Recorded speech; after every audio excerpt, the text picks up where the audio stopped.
नमस्कार दोस्तों। राजस्थान में एसआईआर प्रोग्राम चल रहा है। जिस प्रकार से बिहार में एसआईआर हुआ था उसी प्रकार से राजस्थान में भी एसआईआर हो रहा है। एसआईआर के अंतर्गत क्या क्या डॉक्यूमेंट आपको देने हैं, किस किस को कोई डॉक्यूमेंट नहीं देना है, इससे संबंधित एक डिटेल वीडियो मैंने पूर्व में बनाया हुआ है। डिस्क्रिप्शन बॉक्स में उसका लिंक डाल दूंगा, आई बटन पर भी उसका आपको लिंक मिल जाएगा, वहाँ से आप उसको देख सकते हैं।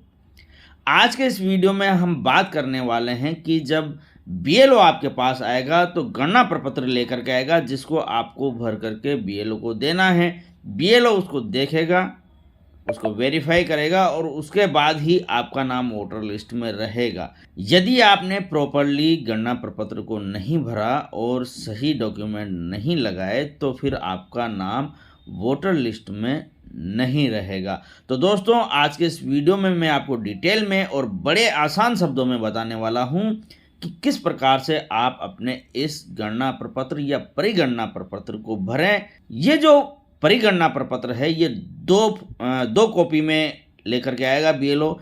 एक कॉपी आपको भर करके बीएलओ को देनी है और एक कॉपी रिसिप्ट के रूप में आपके पास रहेगी। तो दोस्तों, किस प्रकार से भरेंगे इस वीडियो को पूरी प्रक्रिया प्रारंभ करते हैं। इससे पहले मेरा आप सबसे निवेदन है, यदि आपने अभी तक हमारे इस चैनल को सब्सक्राइब नहीं किया है तो प्लीज़ इसे सब्सक्राइब अवश्य करें। सब्सक्राइब करने के बाद में बेल आइकन के बटन को प्रेस करना बिल्कुल न भूलें, ताकि जब भी कभी इस प्रकार की कोई भी सूचना, जानकारी या जीवन का अनुभव लेकर के आऊँ तो इसकी सूचना सबसे पहले आपको प्राप्त हो।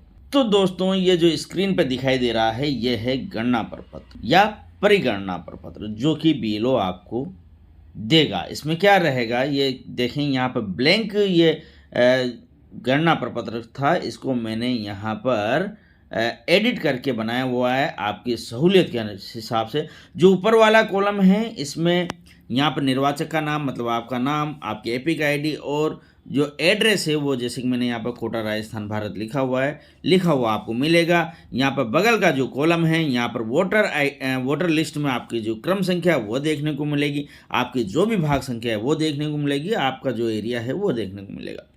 नीचे यहाँ पर विधानसभा निर्वाचन क्षेत्र जो भी आपका है वो आपको यहाँ पर उसका नाम देखने को मिलेगा और नीचे आपका जो भी स्टेट है उसका नाम देखने को मिलेगा। ऊपर ही ऊपर आपके बीएलओ का नाम और उसका मोबाइल नंबर भी आपको देखने को मिलेगा। आवश्यकता पड़ने पर आप उससे संपर्क कर सकते हैं।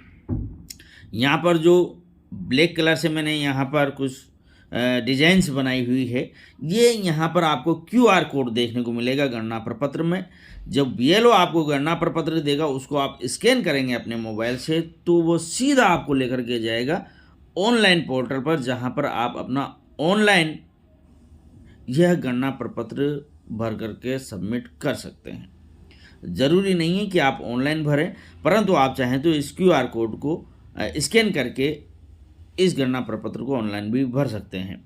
अब दोस्तों, बगल में यहाँ पर जो फ़ोटो आपको देखने को मिल रहा है, ये मैंने यहाँ पर मेरा ही फ़ोटो लगाया हुआ है ब्लैक करके। यहाँ पर आपको आपका पुराना फ़ोटो जो लगा हुआ है वोटर आईडी में वो देखने को मिलेगा। बगल में जगह दी गई है वर्तमान फ़ोटो चिपकाएं। यहाँ पर आपको आपका नया लेटेस्ट फ़ोटो पासपोर्ट साइज़ का खिंचवाना है, ब्लैक एंड वाइट, और उसको आपको यहाँ पर लगाना है। लगाने के बाद में ये तो हो गई ऊपर का कॉलम। अब नीचे आते हैं, यहाँ पर देखें दोस्तों, यहाँ पर आपको आपसे संबंधित जानकारियाँ ही भरनी है। जन्म तिथि में आपको आपकी डेट ऑफ बर्थ लिख लेनी है। डेट ऑफ बर्थ की यहाँ पर फॉर्मेट लिखा हुआ है DDMMYYYY, मतलब दिन, महीना और साल। जिस प्रकार, जैसे मान लीजिए मेरी डेट ऑफ बर्थ 1 जनवरी 1979 है तो 01011979 इस प्रकार से लिखेंगे। इसके बाद में आधार संख्या लिखनी है। यहाँ पर आधार संख्या यदि आपके पास है तो लिखें, नहीं है तो लिखने की आवश्यकता नहीं है, यह वैकल्पिक है। मोबाइल नंबर आपको लिख देने हैं। मोबाइल नंबर आप स्थायी रूप से जो आपके पास मोबाइल है उसका उसी मोबाइल नंबर को यहाँ पर लिखें, और यदि एपिक कार्ड में आपके नंबर जुड़े हुए हैं तो कोशिश करें उसी को लिखना है। नहीं है तो आपके पास जैसा भी नंबर है मोबाइल नंबर उसको लिख लें। नीचे आपको अपने अभिभावक का या पिता का नाम लिखना है। उसके बाद में नीचे आपके माता पिता का एपिक कार्ड नंबर यहाँ पर लिखना है, यदि है तो लिखें, नहीं है तो कोई बात नहीं है। नीचे आपको अपनी माताजी का नाम लिखना ही लिखना है। इसके नीचे माता का एपिक कार्ड नंबर लिखना है, यदि आपके पास है तो लिखना है, अन्यथा खाली छोड़ देना है। इसी प्रकार से पति या पत्नी का नाम यदि लागू है तो लिखना है, वरना इसको भी छोड़ देना है। पति या पत्नी का एपिक कार्ड यदि उपलब्ध हो तो लिखना है, वरना इसको भी खाली छोड़ सकते हैं। अब आते हैं दोस्तों नीचे यहाँ पर इस कॉलम में। यहाँ पर दोस्तों देखें 2 कॉलम बने हुए हैं, एक कॉलम लेफ्ट साइड में है और एक कॉलम राइट साइड में है। पहले बात करते हैं लेफ्ट साइड वाले की। जो लेफ्ट साइड वाला कॉलम है अंतिम विशेष गहन पुनरीक्षण की निर्वाचक नामावली में निर्वाचक का विवरण, मतलब यदि आपका नाम 2002 की मतदाता सूची में है तो आपको यह लेफ्ट वाला जो कॉलम है उसको भरना है। यदि आपका नाम 2002 की लिस्ट में नहीं है तो उसको आपको नहीं भरना है, इसको खाली छोड़ना। फिलहाल मान लेते हैं कि आपका नाम 2002 की वोटर लिस्ट में है, तो कैसे आपको भरना है मैं आपको बता देता हूँ पूरा डिटेल में। सबसे पहले आपको अपना नाम लिखना है, आपका जो भी नाम है वो आप नाम यहाँ पर लिखना है, और नाम आपको वही लिखना है जो कि आपके 2002 की वोटर लिस्ट में नाम है। अब 2002 की वोटर लिस्ट को किस प्रकार से डाउनलोड करें, मैं इसका वीडियो लेकर के आ गया हूँ, ऊपर आई बटन में इसका लिंक मिल जाएगा, साथ ही डिस्क्रिप्शन बॉक्स में भी इसका लिंक आपको उपलब्ध करवा दिया जाएगा। नीचे आपको एपिक नंबर लिखना है, 2002 की लिस्ट में जो एपिक नंबर था आपका वही लिखना है। चूँकि दोस्तों एपिक नंबर कई लोगों के बदल भी चुके हैं, पुराने और अभी में अंतर है, तो यहाँ पर आप जो पुराना एपिक नंबर था वो आपको यहाँ पर लिखना है, और यदि आपके पास उपलब्ध नहीं है तो इसे आप खाली छोड़ सकते हैं। रिश्तेदार का नाम लिखना है, रिश्तेदार का मतलब 2002 की लिस्ट में आपका नाम था तो उसमें आपका रिश्तेदार का किसका नाम लिखा हुआ था, पिता का था या पति का था या दादाजी का था, जिसका भी था उसका नाम लिखना है, उसके साथ आपका क्या रिश्ता है। जैसे मेरे पिताजी का नाम लिखा हुआ है तो मैं यहाँ पर लिखूँगा रिश्ते का नाम, फिर यहाँ पर जिला आपको लिखना है, जिस जिले की वोटर लिस्ट में आपका नाम था उसका नाम लिखना है, जिले का नाम, राज्य का नाम लिखना है, विधानसभा निर्वाचन क्षेत्र का नाम आपको यहाँ पर लिख देना है। इसके नीचे विधानसभा निर्वाचन क्षेत्र की संख्या लिखनी है। ये सब आपको वोटर लिस्ट में देखने को मिलेगी। मैं वोटर लिस्ट खोल करके आपको बताता हूँ कहाँ पर मिलेगी। ये देखें दोस्तों, मैंने यहाँ पर एक वोटर लिस्ट डाउनलोड करके रखी हुई है। यहाँ पर राज्य का कोड दिया गया है, विधानसभा का क्षेत्र और कोड आपको यहाँ पर देखने को मिल जाएगा। जैसे कोटा का 107 है, यहाँ पर आप 2002 में जो आपकी भाग संख्या थी उसका नाम आपको यहाँ पर देखने को मिल जाएगा, भाग संख्या मिल जाएगी। अब नीचे यहाँ पर देखें क्रम संख्या, ये है, ये क्रम संख्या आपको ध्यान रखनी है, लिखनी है। संबंध भी इसमें लिखे हुए हैं दोस्तों, इसमें से भी आप देख सकते हैं। साथ ही दोस्तों यहाँ पर अंत में देखें मतदाता पहचान संख्या यहाँ पर लिखी हुई है।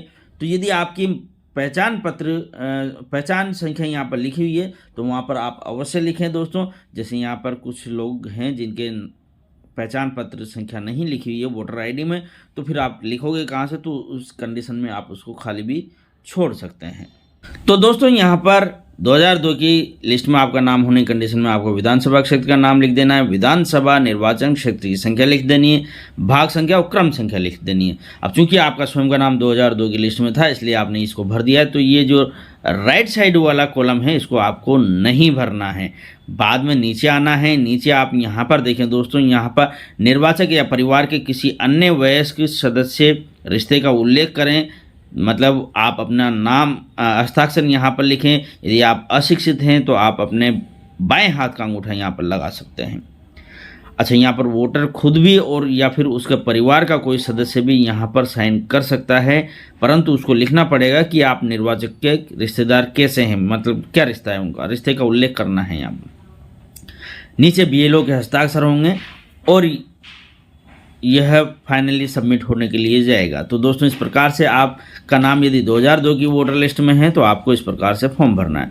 अब मान लीजिए आपका 2002 की वोटर लिस्ट में नाम नहीं है, तो फिर क्या करना है, उस कंडीशन में आपको आपके पिताजी या दादाजी या माताजी का वोटर लिस्ट में नाम ढूंढना है। किस प्रकार से ढूंढना है?